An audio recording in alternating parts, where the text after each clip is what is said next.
Anarchy in the U.S.S.A. Too fucked up to be genre, too fucked up to be art. Think David Lynch's Eraserhead or Harmony Korine's Gummo.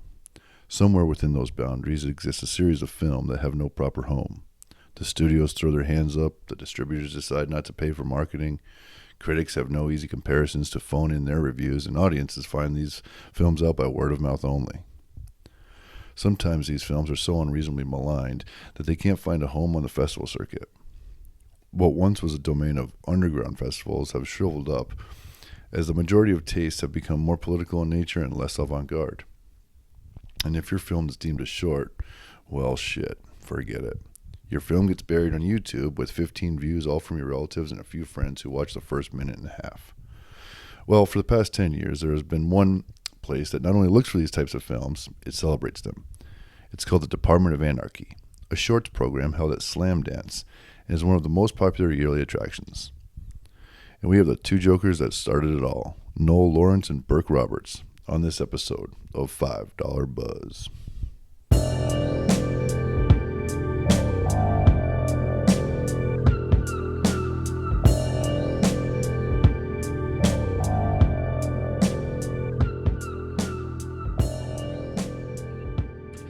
Hello, ladies and gentlemen. Welcome to another edition of $5 Buzz. I am Roger Mayer, your intrepid host for this evening, along with my co-host in arms up there in Connecticut, Mr. George Crissar. How you doing, sir? I'm doing good, man. My wife just celebrated her birthday. We did a little hibachi tonight, had a couple of drinks, but I couldn't wait to get back into the studio with you, Roger. I know we got some great guests tonight, so I'm stoked. So Stephanie had a birthday today, huh? Yeah, she's feeling awesome. great. Yeah. Okay. Another solar return for Stephanie. Yes, another solar return. We'll tell her we said happy birthday coming from Los Angeles. Thanks, man. Also in Los Angeles, one of them for not much longer, I have with us today a couple of blokes who've been doing a program out of Slam Dance, the film festival. It's been around since around 95, I think. How long you guys been doing this now? What year was this? 10 years. This is our 10-year anniversary. 10-year anniversary of the Anarchy program at Slam Dance. Department of Anarchy. Department of Anarchy. Right, Department of Anarchy at Slam Dance. Excuse me, Burke Roberts. So I have them, the two gentlemen. Difference. I understand. Yeah. I got the two gentlemen here who started the Department of Anarchy. I have Mr. Noel Lawrence and Mr. Burke Roberts. I went in alphabetical order, so go fuck yourselves. I'm not going to play whose name should go first. So his always goes first. He's the boss. That's okay.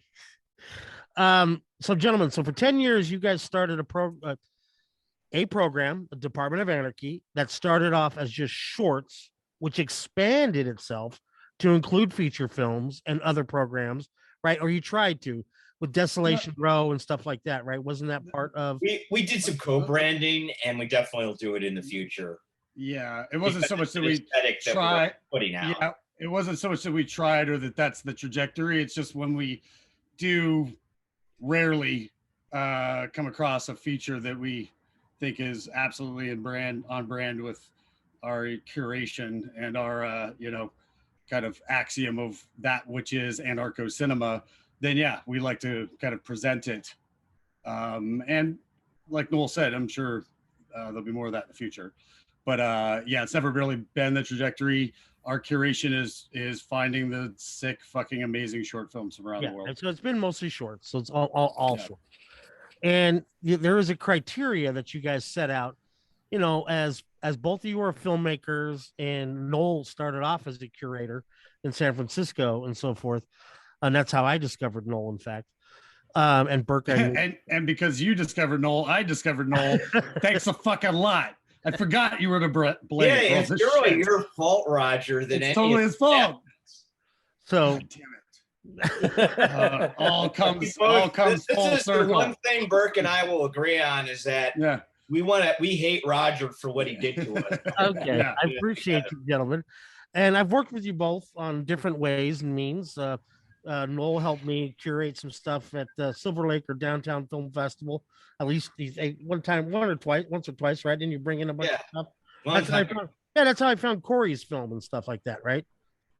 That was through you, right? You were showing me stuff. Through me? Yeah. Well, I thought it was through Noel. No. Burke would have introduced you to Corey. Somebody else did that. My show that was at your thing had Rodney Asher. Oh yes. Brian Butler and hey, you guys gotta talk about stuff that the viewers and listeners know about. Otherwise, it's a fucking bore. I'd turn you guys off. Oh, I love it. Keep let's be adversarial on this one. We don't have enough adversarial guests on our show, so don't tempt me. I'm having fun already. Listen, okay, so you guys started this program. You have a certain criteria. You guys were sitting there. I've been in the film festival game for a long time. Both of you have been attached to curation and festivals and filmmaking, and when you go through a list or a laundry list of 1,000 titles or 1,500 titles in a matter of 3 or 4 months, it burns you out.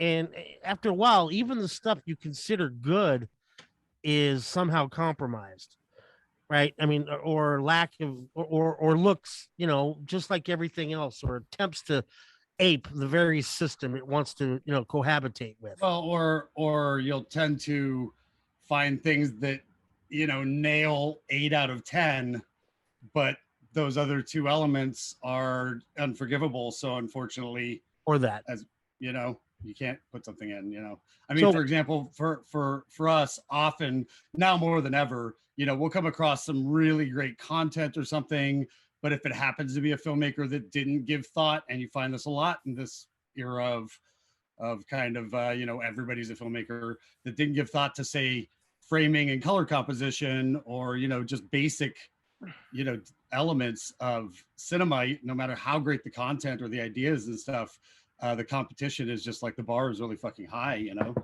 But beyond that, I mean, okay, so that, I mean, but a lot of film festivals look for that as well. What I'm saying, what makes you different as far as specifically to the Department of Anarchy, why don't you just, one of you lay out the criteria that you're looking for? And it's not quite, yeah, Noel, why don't you take that, and we'll see if you get it right. Okay. So Burke can criticize me later. This is always what he does. But in any case, this is kind of the genesis of Department of Anarchy. There are a lot of films that kind of ended up in this limbo where they didn't fit in anywhere. They were not commercial, but they were not museum at Slam Dance.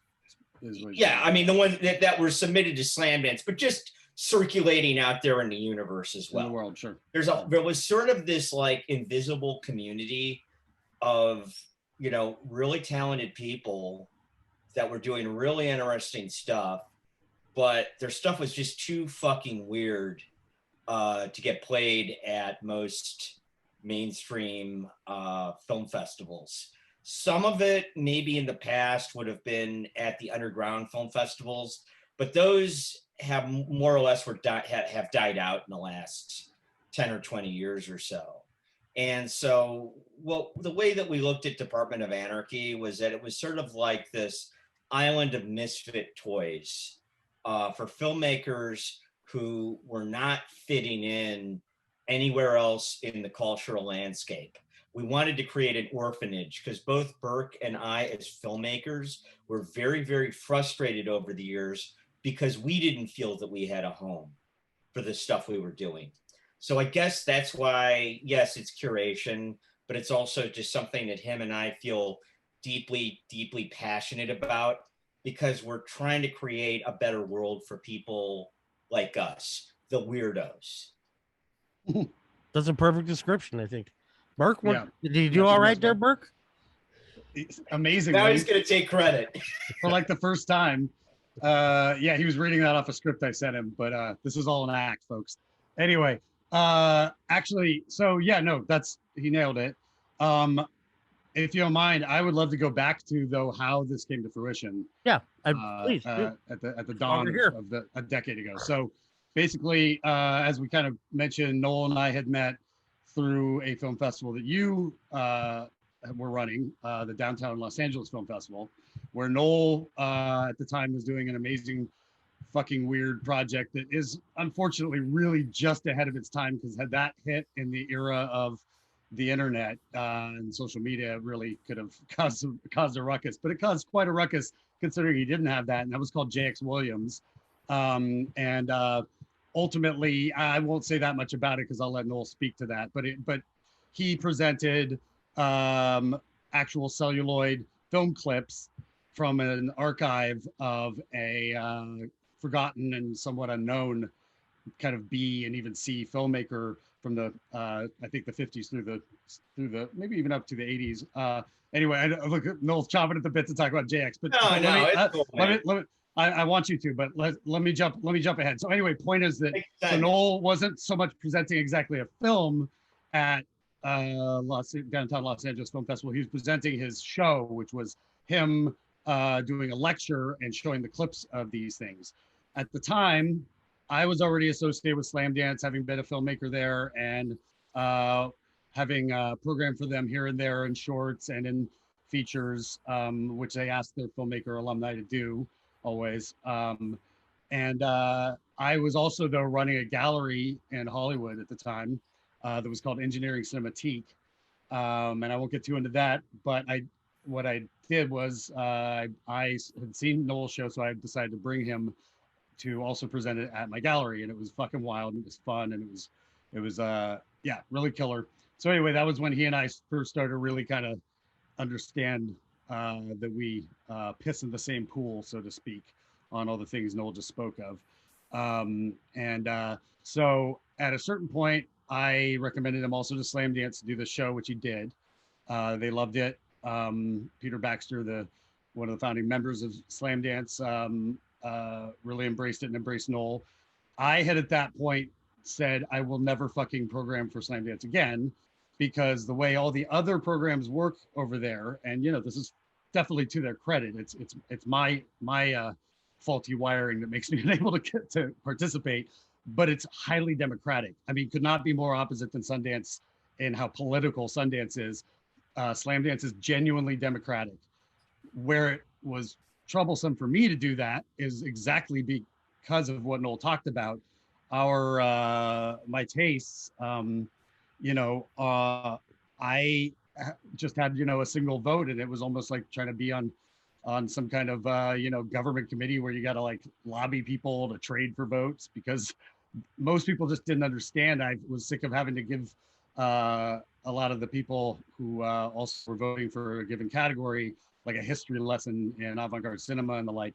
So anyway, I got frustrated, didn't really want to spend that much time looking at stuff to just, have to fight maybe to get something in, of which I am proud to say I did fight to get some things in that would have ended up in the trash.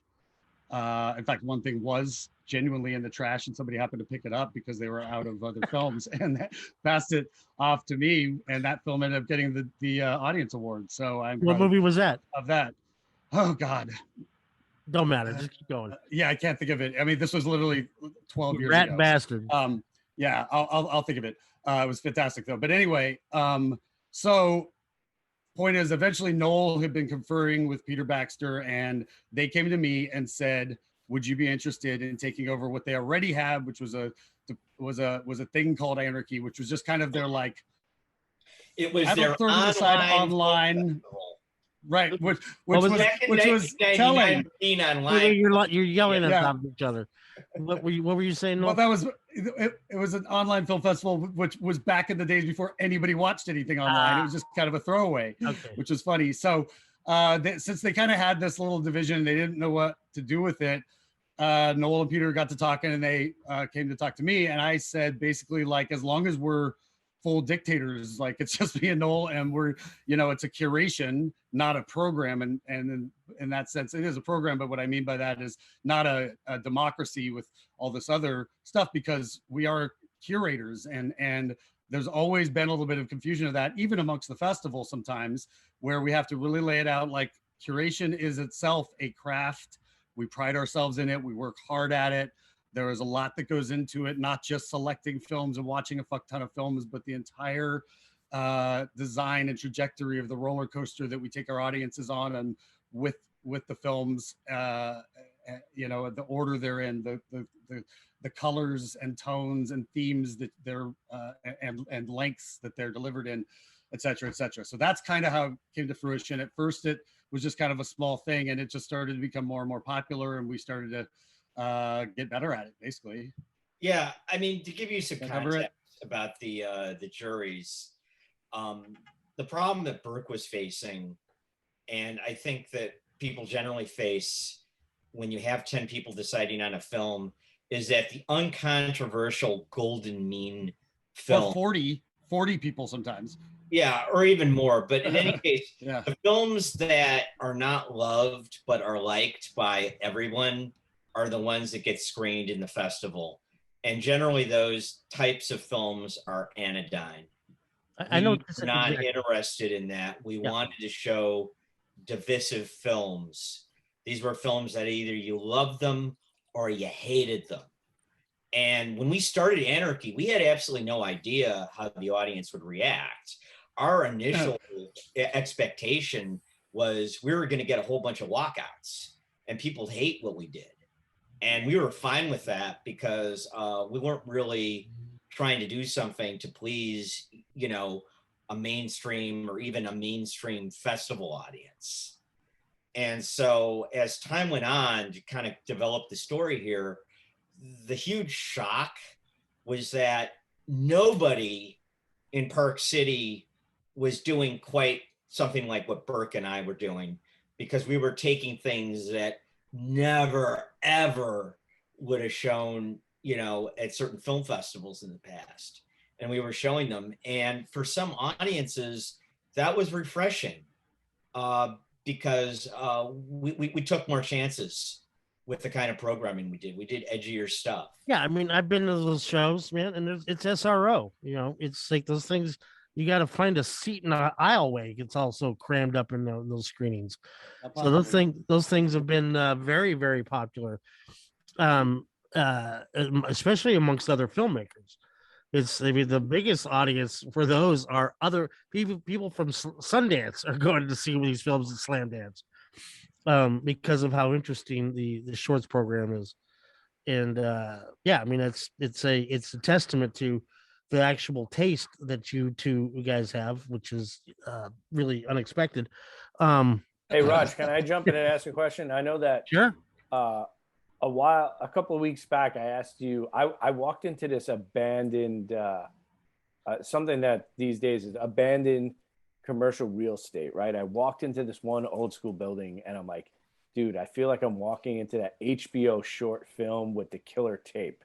And I knew, Roger, you'd be one of the only people that I could say, hey, remember that film with the killer tape? I don't know if you guys remember that HBO short from the 70s where I think it's called The Flesh Eating Killer Tape, where this guy walks into like an office building and he goes on a job interview and he gets attacked by like actual film. It's kind of like this old school animation, Roger, like in the Harry Hut. Yeah. Oh yeah. Yeah. So the point I'm trying to make is the return of flesh-eating film reels. Right. 75. You know this one, Noel? That seems like something you would definitely know. It sounds really I'm stunned that neither one of you guys. I wish I knew it. If someone has a YouTube link, send it out. It certainly sounds like some stuff that is one of the many slots that is anarcho cinema, and we tend to in a given year feature stuff like that. And in fact, we have always kind of wanted to do. We haven't had the opportunity, but we've always kind of wanted to do, you know, curations, multiple of these kinds of lost historic pieces that and put them into some collections that people have not gotten a chance to see, and they deserve a revival. And under our kind of, you know, I don't know what you want to call our shit. I don't like calling it a brand. Under, you know, under the canon. Under our canon. Thank you. Well, the question I wanted to ask you guys is, were there any short films specifically that you guys saw coming up on your way up as filmmakers that kind of, was there something about the short film specifically that got you guys excited and said, hey, we want to focus on this specific, you know, type of form? Film? Yeah, I mean, I've always loved short form. I think it's an unsung hero. All filmmakers started making them, and even the most established, giant commercial filmmakers still make them. Filmmakers like to make short films. It's like short fiction for writers. And it's just, we are a great home for them when I don't think there are very many. I mean, the studios used to make one-offs. them. The studios Exactly. That I still think that they should have them like, instead of having 30 minutes of trailers, they should bring back having a short film open for other films. This way, it could operate like a band where big filmmakers can have a smaller filmmaker they support be their opening act and so on. Yeah, and I think some film festivals, in fact, do that, where they show a short film followed by a feature. I actually once was having a conversation. Sundance has been doing it ever since I worked there. So yeah, I mean most festivals do that. I'm just saying I think it deserves a broader mainstream scope than that. The forum does. A theatrical release. Yeah. Were there any shorts that you guys recall just as that really you guys would put a spotlight on for like just general film watchers? There's probably 30. Yeah, that are that good. And any that over the last couple of years that really stuck with you? And what's the one or two that might have stuck with you? Think about it. You guys are putting us on the spot because we do feel like the parents of like a really fantastic family. Of course. We're not gonna just like pull out of our ass one or two of the literally over hundreds of films that we've got in the library. And I know some of them filmmakers. If you understand. Yeah. But I would just ask it as like a general gen pop film watcher, or I wouldn't say, but if you had if we had to curate like a short list of where would you steer folks to say, maybe a certain filmmaker, a certain type of film for the non-short film? I'm confused. I think what he's saying is, what's an Anarchy type auteur? No, I get, yeah. You could see pretty easily today. I guess shorts though. I'm trying to educate like the average film watcher that, short films is not something that they generally will gravitate towards. What are a couple of films that you guys would say take a look at these if you can? That are available shorts? If you're available to you. Yes, correct. Well, I can answer that actually. That is different from theirs, so they don't have to get squirmy about. We're gonna play favorites here. But I would say, to me, the shorts that I've seen that have always struck me were actually longer shorts. Now, the rule of thumb is you don't want a short more than 10 minutes. You want it most in the States. Hold on, I didn't finish. I'm just saying for American broadcast, because they like to cram in more films per program. And, it's hard to make a 3-act structure or drama really hit in 20 minutes.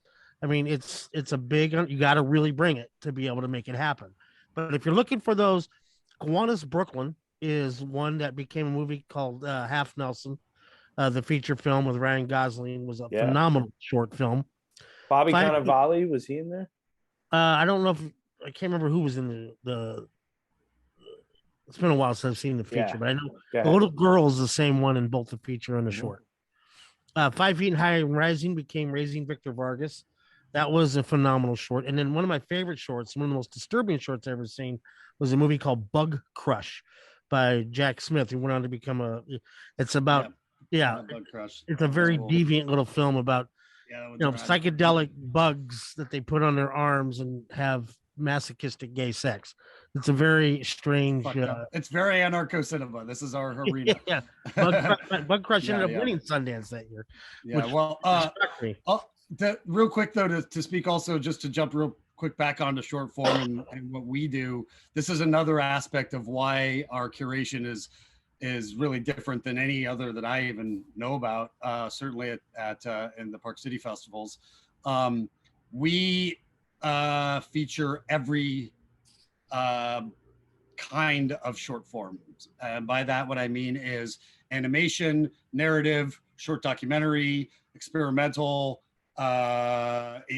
sometimes music video, if it's strong enough to hold with the rest, fashion films, there's all sorts of short form. And Department of Anarchy is open to all of them. Right. Which is part of what makes the curation and the ride so fun. You said even animation too, right? certainly. I mean, we've Anything. I know we've you had, you know, I know you've seen, but like we've had years where the animations actually end up being the majority. I mean, I've always, Noel, back me up here. We've always kind of felt sorry for the animation programmers because, contrary to the live action programmers, animators tend to be shut-ins who work really, really hard for a really, really long time on their work.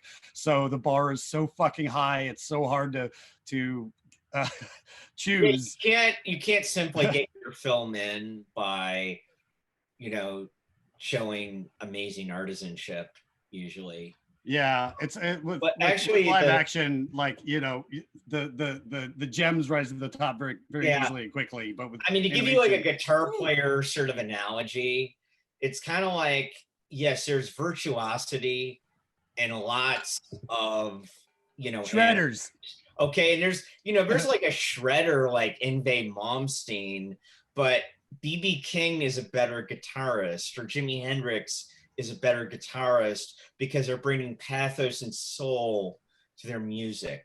So even if you have the technical expertise to do certain stuff, in the end, to really win an audience the way that we want to, you've got to get into story, and you've got to have, you know, really good acting, and you need to have some other element besides your simple animation talent and the will to do thousands of hours of laborious work. I think that's what it comes down to when we look at animated films for the Anarchy program. Yeah, we get submitted a lot of shredders. There's a lot of they're all shredders. They're all on, you know, all guitar heroes. You know? Yeah. No, is there a lot of Vito Bratas out there from the White Lion days? Do you remember him? Yeah, basically. Yeah. I mean, Noel definitely looks like a White Lion fan. No. But it is now bizarre because people walk up to me at Trader Joe's and ask me if I play the guitar, and I tell them, no, I'm sorry, I'm a filmmaker and curator. I'm sorry to disappoint you. Not as sorry as they are. Hey. So, you know, and just one of the things I wanted to mention too, in all fairness, we're talking about short films and some shorts to look out for.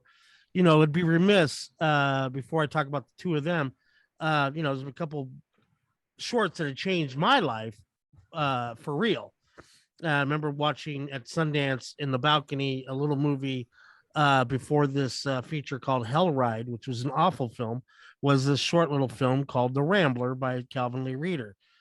Ended up making two movies features because I looked at my producing partner at the time and I said, we got to find that kid and go make some movies. So, I mean, shorts can change your life in ways you don't even understand. Well, and of course, there is one that you can name drop because Calvin also, old friend of mine and who I knew through different circles than you, but Calvin also has had two of his shorts in the Department of Anarchy curations. That's right.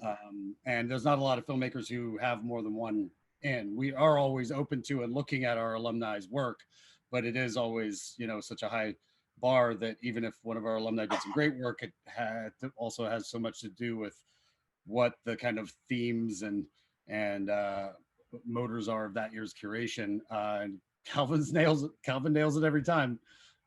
So I think right about now it's a good time to take a quick pause. Hey everybody, this is Eric from Slate River Farms. You may remember me from episode 1, titled Farm to Toilet. I'm just dropping by to remind you to please follow $5 Buzz on Instagram. Subscribe wherever you get your podcasts and hit the subscription bell on YouTube. That way, you'll never miss an episode. The Buzzards have some great content locked and loaded for Season 3. I know I'm excited. Also, please check out Slate River Farms' website and our socials. We raise and sell certified grass-fed, grass-finished beef and pastured heritage breed pork on our 4th-generation family farm in upstate New York. Order online and we'll ship our goods directly to your doorstep via one-day shipping for all of New England, New York, New Jersey, and PA. From our pastures to your doorstep, life gets crazy. At SRF, we believe in peace, love, and pork chops. And we're back, ladies and gentlemen, with my co-host, of course, George Cursar, with Noel Lawrence and Burke Roberts of the Department of Anarchy. There you go. which has been a program at Slam Dance for the past 10 years. So during the break, you mentioned something, that I'd like to touch on. During this last year's event, and at the last minute, I remember, you guys did online? You guys were never going to be live, were you? Well, we were right up until they canceled. I mean, they went the way of just like Sundance. Sundance, up until the mark, they tried to plan to have a live event in Park City, but then it got canceled because. Okay. So, but during that time, something very unusual or aggressive happened. Sadly, I don't think it's unusual, but yeah. or aggressive happened to you guys regarding your social media participation. Why don't you explain that? Yeah, it sucks that we haven't started a new one even so we could tell people to go to it because we're, aside from lose. So yeah, Instagram, for no fucking reason, as they do, just deleted our account right in the week that we were promoting for this year's festival, online festival. I will try not to go down the rabbit hole of how I actually believe that the AI is already in charge and has been for some time. And I don't mean that conspiratorially. I mean that in the way that we all know, or we fucking well all should know, that, all the machine learning and algorithms and stuff that are implemented by these giant monster companies, decide everything for us. And so it is impossible to get a human being of any kind of customer service on Instagram. It's only robots that you work with. So we spent weeks. I was literally in Park City because I ended up still being there even though it got canceled. And I was snowboarding. I had to stop for like 4 hours to just send the Instagram robot back all this shit that's proving who we are, proving what we do, proving that we're Slam Dance, all this stuff. Still nothing. We still never got a response. We worked on it for like a week. And it's all just best guess, speculative. I mean, all the, my social media managers, God bless them, they were kicking ass and also we were spending money that Instagram also stole. They literally took money out of our pocket for advertising that was supposed to be going on and just canceled our shit and took the money, didn't give us advertising. Good luck, doing anything about that. But then they, best we could tell, like, look, everybody's first reaction when we say our Instagram got canceled is, what did you guys put up? What thing? Understandably, like, we have a history of, pushing the line, putting up shocking stuff, this and that. But we've learned our lessons. We've never been taken down before on that. But there's, we know what the censor bar is for the kind of stuff that we'll depict out there. So the best speculative guess we have is basically simply that we just didn't know this because it's in fine print somewhere if you go hunting. But basically, if you don't use your Instagram for a long period of time and then you suddenly use it a lot, they just think it's a bot or whatever and take it down and give you no recourse and no way to get back. And all the followers are lost. It was a beautiful Instagram as far as the layout and, hundreds of posts. But basically, we only really utilize it because we're busy with our own lives. So in between, we only ever really utilize it when we are actually doing a presentation of a curation. So Instagram doesn't like that. You have to use it all the time. And I guess, we start posting, 6 to 8 times a day, very suddenly promoting what's coming up in a week or two. And they're just like, you're done. So that long ramble is just to say, unfortunately, I don't even have any place to send your viewers and listeners really to follow us and keep engaged other than paying attention to, like, when we put up a new one, they won't even give us our name back. So that sucks. But watch for, you can always go to our we do have a splash page that's departmentofanarchy.com, which when we do have new pages, we'll put links there, I guess, now that I think about it. But yeah, so that was what fucking happened. And they suck. Well, I mean, seriously, it's like, I mean, I'm amazed there hasn't been class action lawsuits because I know we all know we're under their thumb. But the thing is, that was very frustrating for us. We do this as a labor of love. it's, you know, lots of people suffer from this promotion not being available, from the filmmakers to the festival and so on. But as we all know, Instagram has, you know, weaseled themselves into being like an actually gigantic part of the world economy. And the fact that they can just do this, I'm sure there's people that have way worse horror stories than me where millions of dollars are being lost over just this kind of bullshit with them. And it's because we have no other choice, but we are guests on their platform. They owe us nothing. Well, not for nothing though. They did do it to the president of the United States too. I mean, not soon enough. I'm just saying, you know, regardless of who that was, they still were. And that tells you how fucking big they are. No, but that one, I mean, I know you're making a joke, but at the same time, like, actually, to the contrary, there's a motherfucker who did break their sets of rules constantly for years, you know, and obviously that high profile situation, it's its own thing, but I get your joke. But the point is that, like, yes, even in you know, I'm just saying, even in the Oompa Loompas case, it's you know, up to them. We're all guests. I was just trying to demonstrate how fucked you are. That's all I'm saying in that regard. You know, that shit back. Sure. That's really my uptake on that. So we're to the wise. For, you know, most people are wiser than us already and know about this shit, but it's just like, you know, we're Gen X kids and we just like to have a place to share what we're doing for people. So, you know, we didn't maybe know these insides and outs where we have to just be in constant engagement or we get punished for it. There it is. Now, real quick, I mean, before you got here to where you guys are together and doing this and that, Noel, why don't you give us a little background on yourself, where you know, kind of just a brief background where you started, the Jakes Williams archives, and the motion picture that I just recently saw called Sammy Gate. Why don't you watched it? I did. So I hope you enjoyed it. I did. So we'll talk about Sammy Gate last. So why don't you tell us a little bit about the other stuff first? Last, like, after we're done having the podcast, I would prefer it, but okay.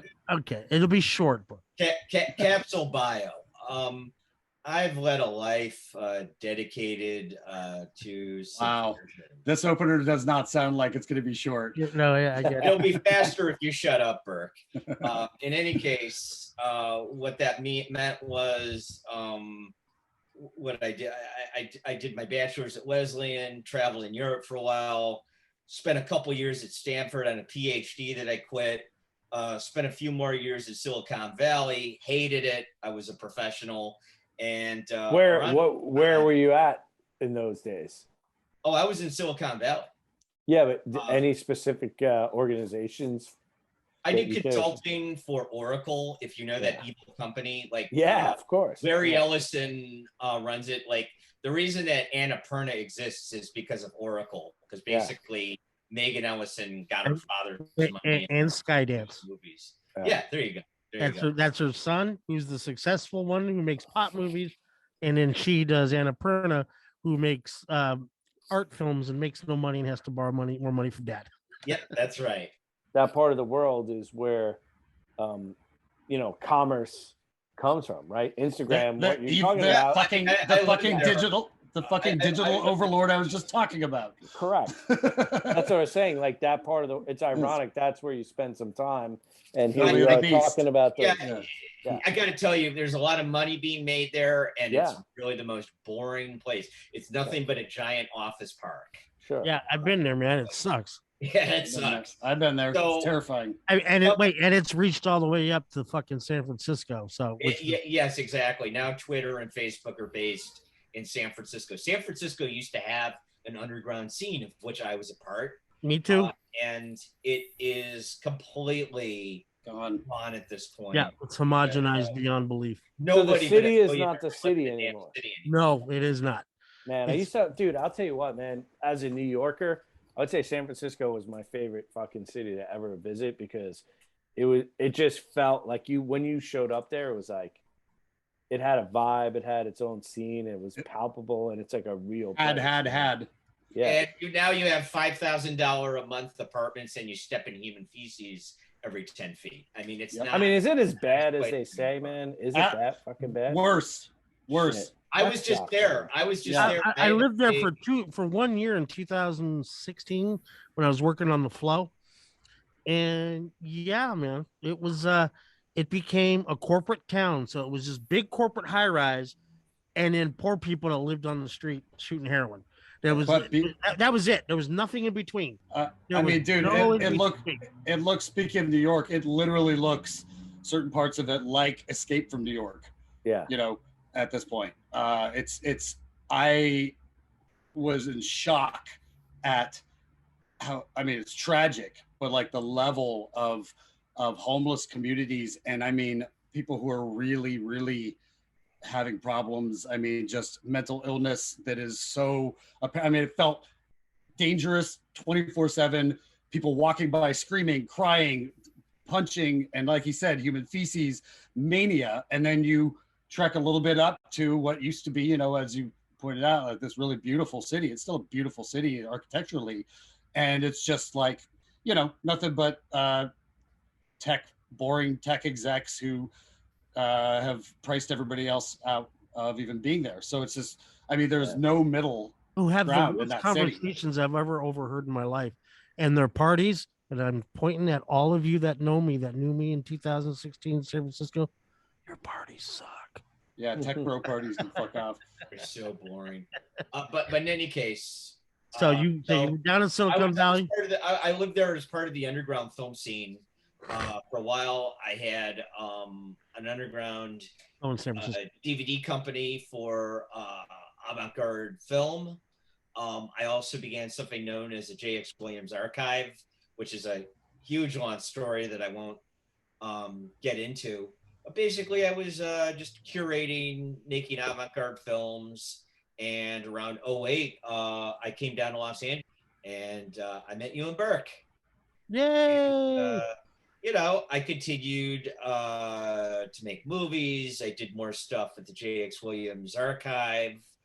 You know, and since then, I was working on a film called Sammy Gate for about 8 years or so. Which I watched 2 hours ago. Oh, good, good. Just before we got on. That was an interesting experience. It was a very hard film to make. I'm glad that I'm done with it. Yeah. Because I know I'll never do anything in my life that it was as hard as making that film. Careful, I said that before. That's a movie that is gloriously as low budget, wearing it on its sleeve.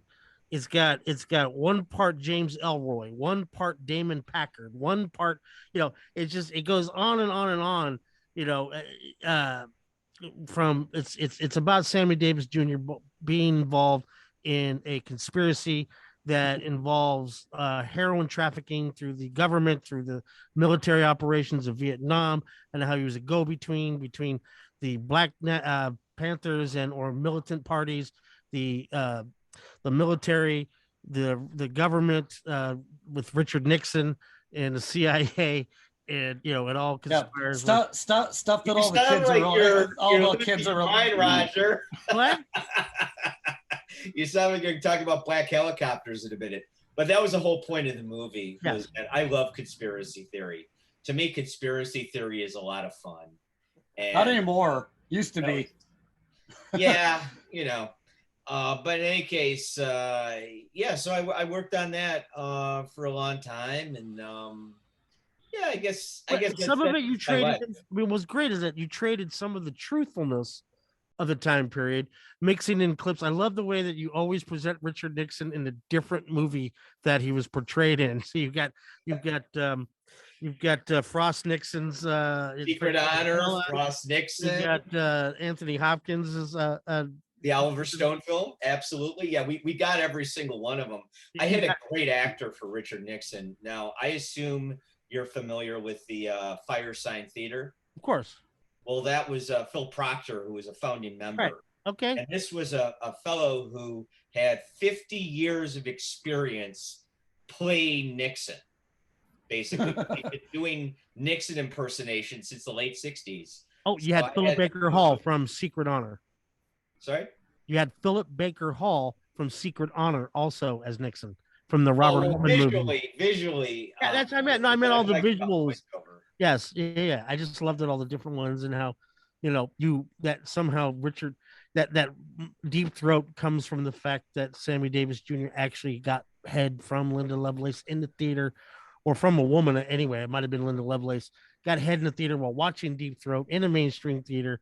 That's in the movie, and how he decides to name Deep Throat, who becomes the guy who, of course, breaks Watergate. Right. So I mean, it's all so over the top. Our artist in residence and sometime co-host Nate would absolutely love that film. He loves that era, loves those conspiracy theories, totally down to. So I'm going to make sure that he watches it too. And of course, it's highly experimental in the way that you deliver the picture. So yeah, I advise people to take magic mushrooms or LSD when the opening scene. He's eating a sandwich that's filled with LSD. That's right. Let me sidestep over to Burke Roberts.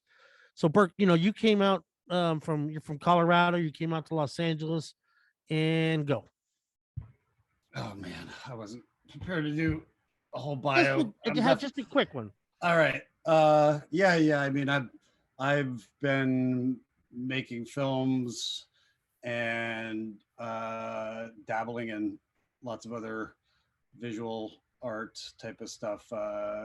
Still always related to film, be it like a large scale multimedia sculptures that involve video art, this kind of thing. Weren't you in a TV series as a young person? Weren't you in a TV series as a young person? No, and we're not going to go into that.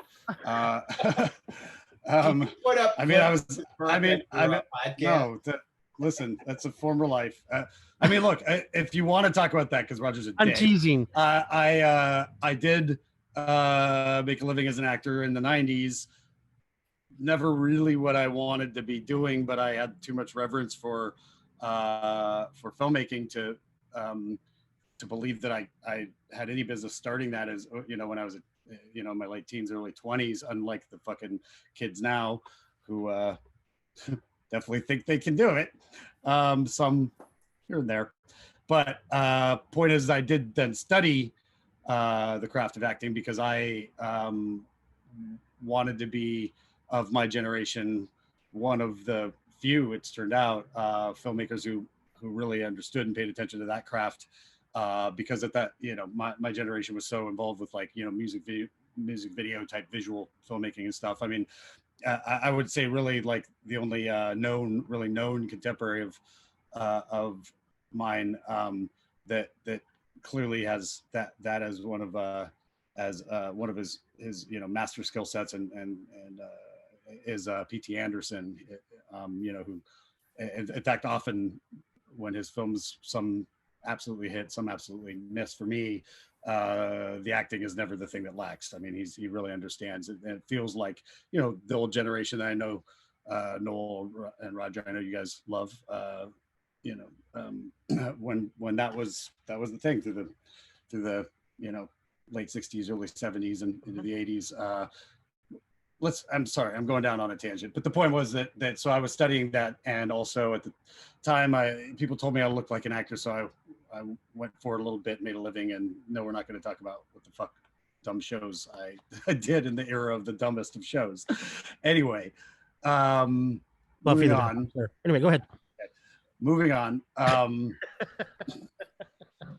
I just love. Yeah, so I was a kid working with nothing, and tend to still be that. I for over 2 decades managed somehow to make some really ambitious short films, about a dozen of them. Did have a period where I had to finally succumb to making some music videos and commercials, which I always try to avoid. But I learned a lot from doing that, and I'm happy to have. Wait, what's the runtime on Jesus Ride Shotgun? Oh, my first film? Jesus. That's a feature length, isn't it? It was. Well, this is interesting because it actually speaks to the duality of man, if you will.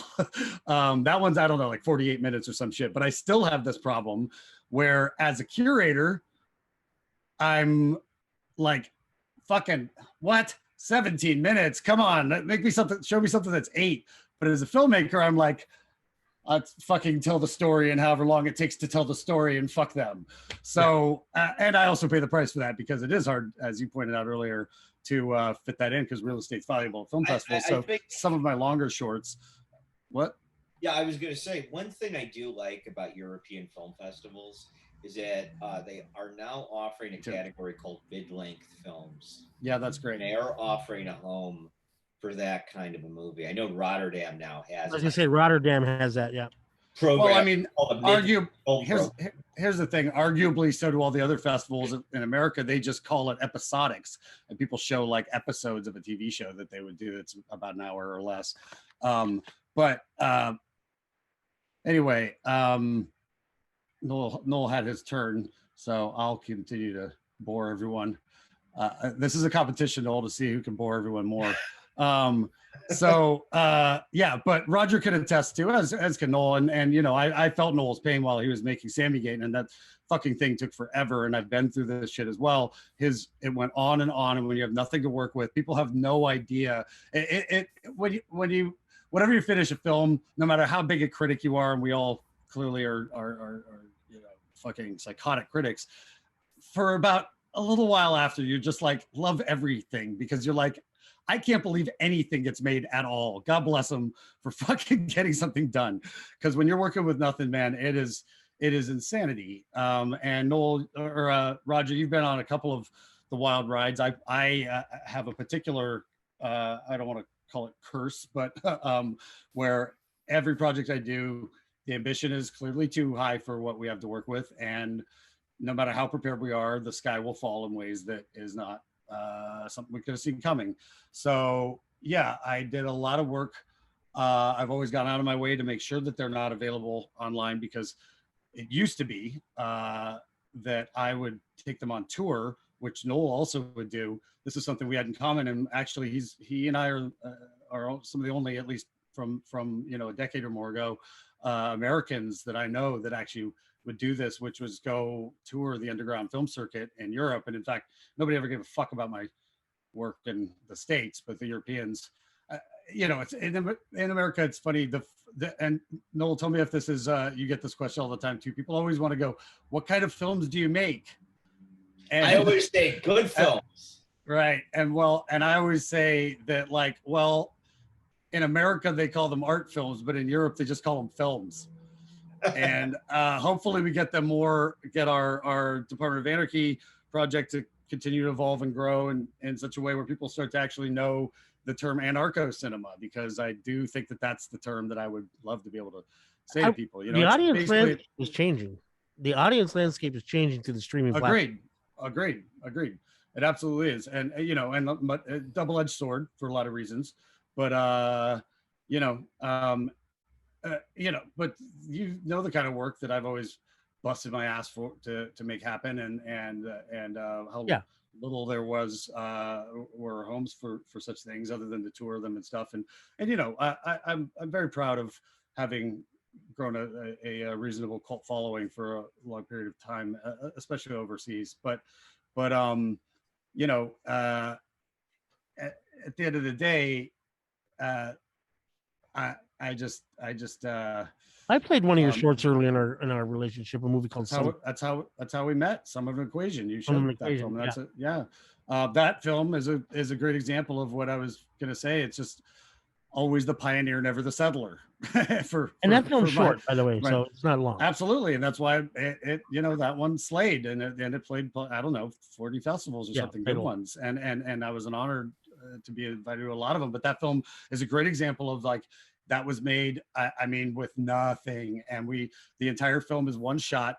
This was before this became such a commonplace thing where it's like, now it's almost like you have to do it, and it's also way easier with all the technologies, especially CGI. People have no idea how much CGI is involved with that, but we actually did it inspired by Soy Cuba, which, for your viewers and listeners who don't know, is this amazing film that wasn't discovered until after the Cold War. Scorsese actually, in America, it's called I Am Cuba. Yeah, Cuba. Scorsese put it out, and it was actually a Russian propaganda film made in the 60s about Batista's Cuba in the 50s, And it's a film that's actually like 4, maybe 5. I think it's 5 short stories, but in that film, they were doing this really groundbreaking stuff for the time. And again, we never saw it until after the wall fell and we started to get to see some of the Russian cinema. And what they would do is all the stuff where you could tell it was still, big, heavy film cameras at the time, but they were pass the camera around and put them on big pulley systems and would fly over scenes and then go into a window, and then another operator would pick up the camera and move it, and it would do things like drop down floors on some kind of elevator type of machinery and underwater, and did all this great shit. So anyway, we did this in a way that people probably now, if and when they see it, wouldn't realize how practical it all is, because it has become so much easier to do. I mean, if this was pre-drones, we did a whole thing where I actually just got a bunch of friends to create a fake traffic jam in Los Angeles on a Sunday, and we shot all day doing take after take, and the camera goes in and out of cars and does this thing, and it goes in upstairs and in the building and over the edge of the building, falling to the ground, which was a rig that some friends of mine built so that the camera would like drop at full speed and a dummy would swing in front of it and it would like stop like a foot from the ground, and we were able to reset and get right back to one in all the cars and so on. Anyway, it was a fucking cool project, and that was part of the fun of a lot of the guerrilla stuff in those days, because there's just so much available. I can't even imagine what I may or may not have been trying to do with like even just like the gear I have in my closet now. I would have been trying to make like fucking Lord of the Rings size features with this stuff when I was like 14. Yeah. But anyway, so that's about it, other than shit I won't get into. A good better part of a decade, just nightmare after nightmare life stuff. That's where I'm at right now. I do have a feature project that I'm really, really into that I'm developing, but I won't speak to it at all yet. That's all I wanted you to say about that. And shoot, yeah, I do intend to shoot it next year. So, yeah, guys, we want to be mindful of your time. So, where should we be looking for you guys next right now? I mean, is there a festival that you guys are going to Instagram? Just kidding. Yeah. Besides Instagram, I know Noel, you're is it? I think you were saying earlier that you going to take a look at maybe heading over to Portugal. Is that right? Yeah, that's right. It's interesting about Los Angeles and the business of film, et cetera, because I think there definitely was a time, maybe like 20 years ago, where if you didn't have a 310 area code, nobody wanted to talk to you. And I had friends who were living in Rhode Island, like kept their cell phone, and it was like, don't tell anyone I'm in Rhode Island, because they were afraid then they would never be able to be taken seriously again in Los Angeles. And the reality is that, I run a small film consultancy, and I got clients in New York and in Paris and a few other places, LA. And, LA's just been getting me down, and especially during the pandemic. It's just been, California just kind of sucks these days. So I just decided, Portugal, it's really beautiful. It's about a third of the cost of Los Angeles. So I could be kind of like, a no good, bohemian artist and live there comfortably. And I wouldn't be able to have that kind of life if I lived in Los Angeles or New York, because I'm not a trust fund kid. That's what it comes down to, is that I had to make a choice in my own life, which is basically, what do you want to do? You can stay in LA, you can make money by doing editing and visual effects and taking gigs that you don't really care about, that then you can, use to pay a really high rent, or you can be an artist but you have to live in Portugal. So I decided I'm going to live in Portugal. Boo-hoo, where they actually respect artists anyway. So it's win-win. No, I mean, that's basically why I'm going. I think just anybody who wants to make art, like, don't go to New York, don't go to LA, go somewhere cheap, because now that everything is globalized and connected, I think it's becoming less and less important for you to be in a particular location. I would I would agree, but put an addendum on there, which is at least still for the time being, the things that places like LA and New York and a handful of other cities around the world still do offer, and I do think that young artists should do their time in them. Berlin, London. Living just anywhere does make it a little bit more difficult to find communities of that I think is a good thing to pursue when you're a younger artist. And it also has infrastructure. You know, it's also showing my age that I don't. He's over it. He's out. And Portugal is where artists. My 50th birthday. I just had my 50th birthday, so at this point, I'm like, I don't get anything more by staying here except money out of my pocket for rent. It's the Miami for artists like Noel.